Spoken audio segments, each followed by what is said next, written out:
konaklama sektöründe yeteneğin geleceği başlığıyla önemli bir ismi ağırlayacağız.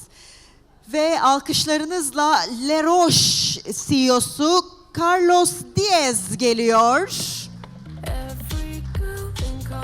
Hello, thank you. Thank you.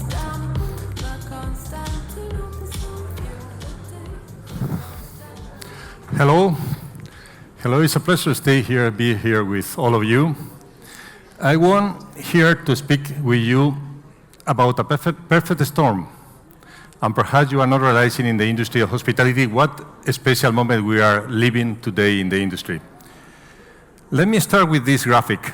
This graphic is exactly what we expected to happen in the industry in 2022, just after COVID.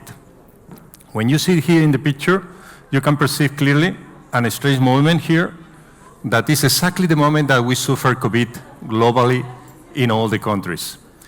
I don't need to say that COVID was impacting fully in the industry that we are in hospitality, perhaps one of the few industries that we need to stop fully the operation and the activities in the world. And because that, we expected to have a good recovery for the following years. But the reality is the recovery is much higher than we expected. I was participating in a lot of roundtables, panels, discussion with big people, big business people in the industry, and I have to say that nobody was expected this type of evolution of the tourist industry in the following years.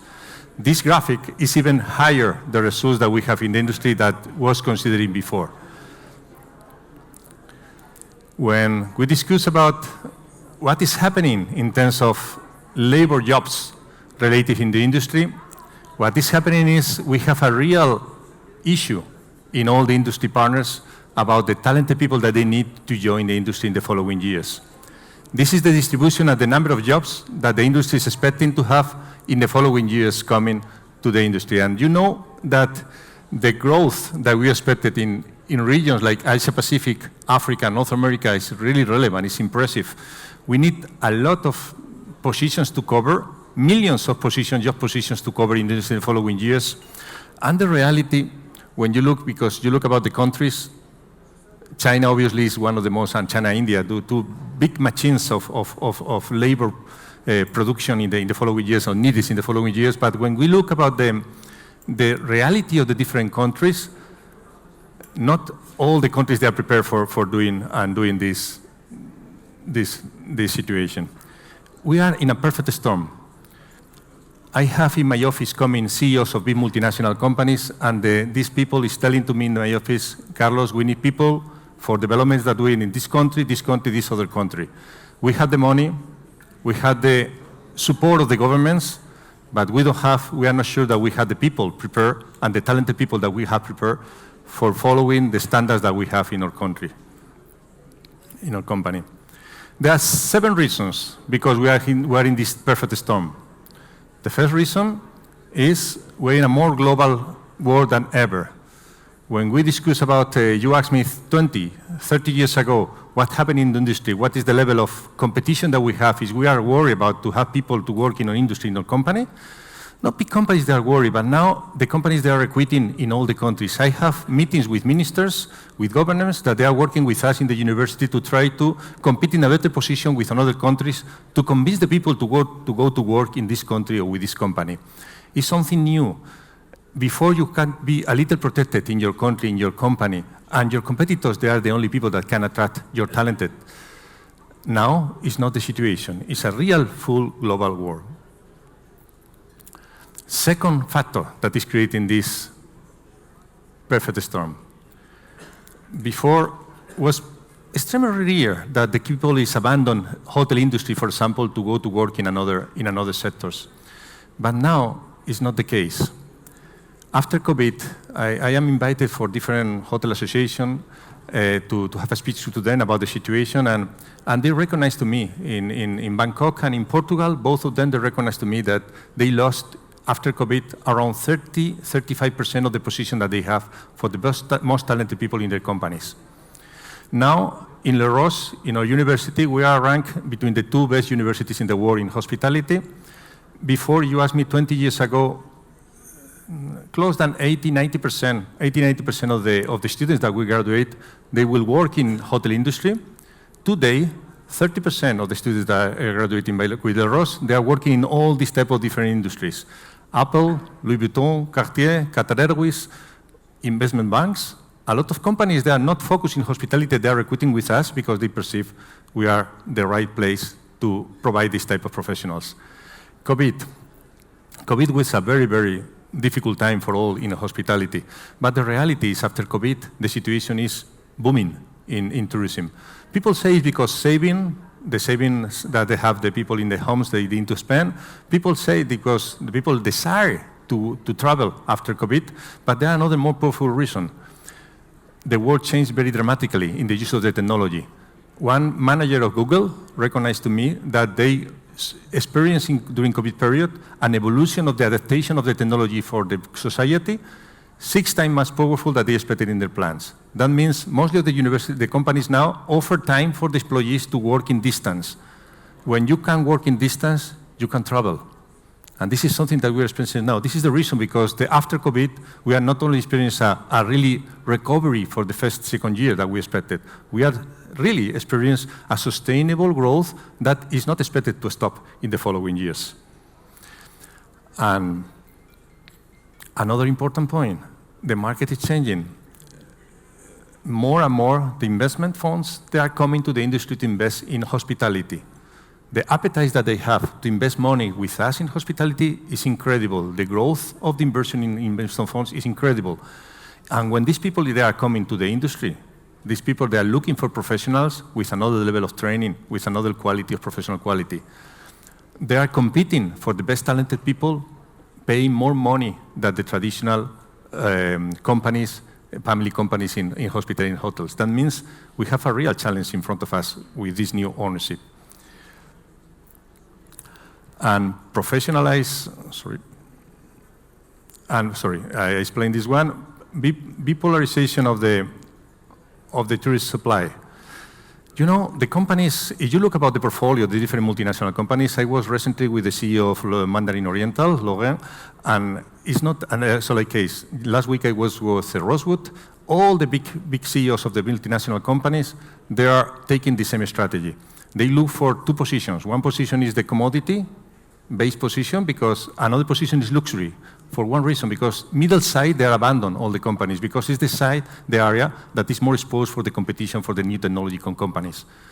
A standard commodity is easy to protect, and luxury, obviously, is very easy to protect. In the moment that the companies, they are moving with more brands in luxury, they need high-level trained people. They need people, talented people, with much high level of professional training. And this is a very important factor also. Technologies, they are changing the world. It's the first time in the history of humanity that the transformation, that industrial revolution is giving the power to the client, not to the companies. And this is making a big difference. Mostly of the luxury brands that they're investing in technology, they are not reducing the number of employees. They're maintaining or even increase the number of employees, but they are sending the employees to give another extra value. And that means better qualified professionals, high standard in training. And this is another very important factor, the new generation. It's very natural, people say the new generation is less committed than us, they are not so focused, they don't work strongly than us. It's totally natural, but we work in a university and we saw the best talent. We have 110 nationalities in the campus now. The most talented people worldwide, they are coming to the campus, and I can say to you that they are even better prepared than our generation. We make a lot of exercise with different companies of research, and all the research say the same. The new generation can think more connected the brain, different areas. With the same experiment, we discovered they connected much more areas of the brain, but softer. At the current generation, or old generation, we are tougher in the way that we approach the projects. We are more focused, but we don't connect in the same level the different areas of the brain. That means generation is prepared, but the new generation need another things, expecting another things. They look for projects with purpose. And it's something that the companies need to change, because all the vice presidents of human resources, they are changing the approach in their recruitment, because they are looking to convince the student, the future professional with purpose. And this is the first very important challenge. One of the privileges that I have in my position is I have a lot of meetings and occasions to discuss with ministers, governments. We work with, we provide, we're the first talent company, university to provide talent for Saudi Arabia government, and we work with a lot of different governments and companies internationally. And we can see full the picture about what is happening in the market. I can say to you that right now, the companies, the governments, institutions, and the destinations that they are not investing to really prepare themselves for the talent recruitment, they will have big problems to really survive for this perfect storm. One example, in Roches, before COVID, we were managing around 3.4 offers in average per student. Now after COVID, the last information that we catch it is 4.8 offers in average per student. That means that the students, when they graduated, they receive 5 offers, means some students receive 8, and other students receive 2, depending on the quality and depending on the interest. We don't have capacity, honestly, to train all the people that the market needs. Only 4 countries of the 25 more important countries in tourism in the world, only 4, they are prepared to provide the number of talented people that the industry needs for the following years. Governments, they are recruiting us and they are making agreements with us to create and compete more strongly with other countries to be prepared to capture better train better talented people. Some companies, they recognize to us that they are even stopping and decreasing the level of expansion plans because they don't have the capacity to have the people well trained that they need. This is a real issue. This is a real issue. We have, in a perfect storm in hospitality, money, there are a lot of money to invest, facilities to invest, opportunities, the market is booming, all is perfect. But we don't have the right people at the moment. And this is one challenge that I want to expose to you and take your attention. Thank you so much. A pleasure to stay with all of you here. Okay.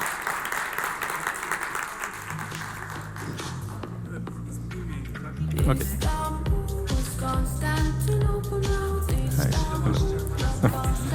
Hello. My daughter graduated. Yeah. Thanks for your trust. Thank you. Thank you so much.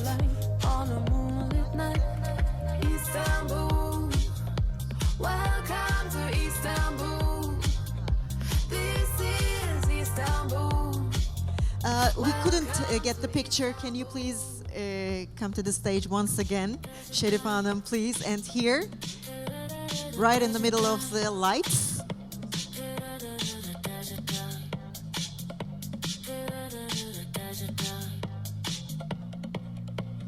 Every girl in Constantinople is in Istanbul, not Constantinople.